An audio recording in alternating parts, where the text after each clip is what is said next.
Ils n'ont pas réussi à leur prototype à cause de ces 5 raisons. Je t'invite à rester jusqu'à la fin de cette vidéo pour pouvoir découvrir ces 5 raisons et ne pas tomber dans les mêmes erreurs. Appelle-moi Cordo Joel Humpe, je suis coach en immigration en Allemagne et sur la chaîne Voyager en Allemagne, je vais partager avec toi les idées de voyager en Allemagne, comment est-ce que tu dois te comporter ici en Allemagne pour avoir du succès. Si tu n'es pas encore abonné, je t'invite à le faire immédiatement. La raison numéro 1 qui a été évoquée, c'est quoi? C'est qu'ils sont souvent en retard, le retard. La plupart des Africains, lorsque tu leur donnes rendez-vous, ils viennent souvent en retard, ils s'en foutent pas mal et ils amènent ça également ici en Allemagne. Si tu viens ici en Allemagne, tu es en retard, on te dit que l'école c'est à 8h, toi tu viens toujours à 8h30, à 9h30. Ce sont des raisons qu'on peut écrire dans ton cahier et cela va conduire à ce qu'on te dit que ok, à la fin de ton temps d'essai, on va te dire que non, tu n'as pas réussi à ton temps d'essai et on va te renvoyer de l'école ou bien on va te dire de prolonger ton année de formation, tu vois. Donc toi qui es toujours en retard, je t'invite vraiment à changer ce comportement-là. Lorsque l'Allemand te dit que viens à 8h, viens à 7h45. Viens minimum 15 minutes avant l'heure. C'est très important et ça va vraiment t'aider. Vraiment, lorsque tu fais ta formation ici en Allemagne. Ceux qui viennent dans le praxis, souvent tu viens, on commence le Übergabe avant que tu ne viennes ou bien on termine le Übergabe avant que tu ne viennes. Tous ces gens-là, ils écrivent ça et à la fin de compte, ils m'ont dit que non, tu n'as pas réussi à ton temps d'essai. Donc toi qui me suis actuellement, je t'invite vraiment à respecter la ponctualité ici en Allemagne. Raison numéro 2 qui a été évoquée, c'est l'utilisation du portable. La plupart des personnes, à cause de TikTok maintenant, ils sont toujours en ligne. Partout, tu vas les voir avec le portable. Même à l'école, lorsque le prof est en train de faire un cours, ils sont toujours en train d'écrire sur le portable. Hein? Ils font le cahier comme ça, ils bloquent le cahier avec le portable. Et tu vas voir qu'ils sont en train de faire ça. Tu vas te dire, mais qu'est-ce que le gars est en train de faire? Mais ils sont sur leur portable en train d'écrire des messages, chers amis. Ces choses-là, les Allemands ne l'aiment pas. Et les gens, lorsqu'ils vont aller à l'hôpital ou bien lorsqu'ils sont dans le praxis, tu vas les voir qu'ils vont aller toujours aux toilettes. Et lorsqu'ils sont dans les toilettes, tu vas les voir qu'ils sont toujours là en train d'appuyer leur portable. Ils vont passer 30 minutes dans les toilettes en train d'appuyer leur portable, en train de faire des appels ou bien en train de suivre des vidéos sur TikTok.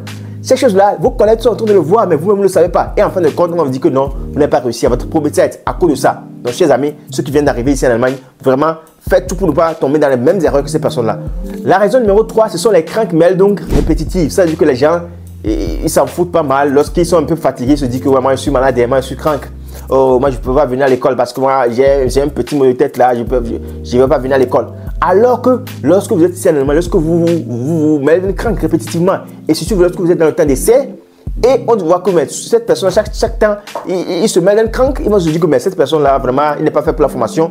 Et on va vous dire que vous n'avez pas réussi à votre propriété. Donc, ces amis, faites très attention. C'est vrai que ici en Allemagne, nous avons cette liberté-là de nous mettre dans le crank comme nous voulons. Mais lorsque vous êtes dans le temps d'essai et surtout dans le temps de la formation, il faut faire attention avec les crank mails que vous donnez. C'est très important. C'était lorsqu'ils sont malades même, ils n'appellent pas l'école pour dire que, ok, je suis malade. Non, ils n'appellent pas, mais ils restent là-bas. Ils vont simplement recevoir la fiche de crank mail au niveau de l'hôpital, au niveau de l'hôpital, et ils vont simplement envoyer ça, c'est fini. Ils n'appellent même pas la station pour dire que ok, aujourd'hui je n'ai pas venu, je suis malade, et c'est la station même qui va les appeler encore pour dire que mais pourquoi tu n'es pas venu aller à l'école, pourquoi tu n'es pas venu au boulot, et c'est là qu'ils vont dire que ah je suis malade, que j'ai déjà envoyé ça, alors que lorsque tu es malade, tu dois également informer ton hôpital, mais informer là où tu travailles que c'est comme ça que je suis malade, je ne vais pas venir, et après tu vas envoyer le crank mail. Donc, mais certains ils ne le font pas. Vous voyez ces choses-là. Donc, quand on dit que non, tu ne vas pas réussir ton temps d'essai. Vous voyez. La raison numéro 4 évoquée, c'est quoi? C'est la mauvaise note.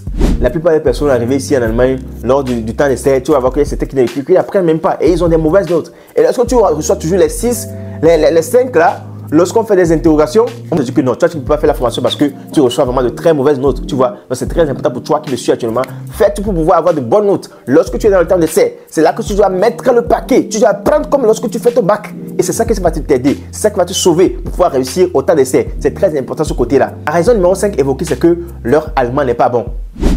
Certains, lorsqu'ils reçoivent leur visa, en même temps, tu vas voir qu'ils ne vont plus continuer à apprendre la langue allemande. Ou mais lorsqu'ils arrivent ici en Allemagne, ils se disent que moi je suis déjà en Allemagne, j'arrête d'apprendre la langue allemande. Alors que c'est ici maintenant qu'on commence encore pas à apprendre vraiment la langue allemande. Donc, chers amis, vous qui me suivez actuellement, vous êtes venus en Allemagne, vous venez d'arriver en Allemagne ici pour une formation, continuez pas à apprendre la langue allemande. Continuez. Donc, gagnez vos cahiers du pays. Hein? Vous regardez encore les cours que vous avez eu à faire et apprenez encore l'allemand. Ça va vous aider beaucoup et ça va vous aider à pouvoir encore réussir votre formation ici. Et lorsque vous êtes en classe, faites tout pour être actif. Ne restez pas comme ça là-bas, restez passif comme ça. C'est le prof qui va poser des questions comme vous répondez. Non, lorsqu'un prof pose une question, répondez, même si c'est faux. Là, le prof, vous voyez que cette personne est active en classe. On va vraiment retenir votre nom. Que, oh, cette personne vraiment elle est active en classe. Et lorsque les profs vont décider qui va réussir au premier set ou bien qui ne va pas réussir, ils vont dire que non, vraiment cette personne-là, malgré qu'il a de mauvaises notes, il est vraiment actif en classe. Donc moi, je veux qu'il passe. Vous voyez, ces genre de choses-là, ça peut vous sauver. Donc, chers amis, restez actifs en classe et vous allez voir que vous allez vraiment réussir beaucoup de choses ici en Allemagne. C'est votre coach quand je joue en Allemagne. J'espère que vous avez aimé cette vidéo. Si c'est le cas, partagez ça avec vos amis et abonnez-vous à ma chaîne Voyager en Allemagne. On est ensemble. Bye bye.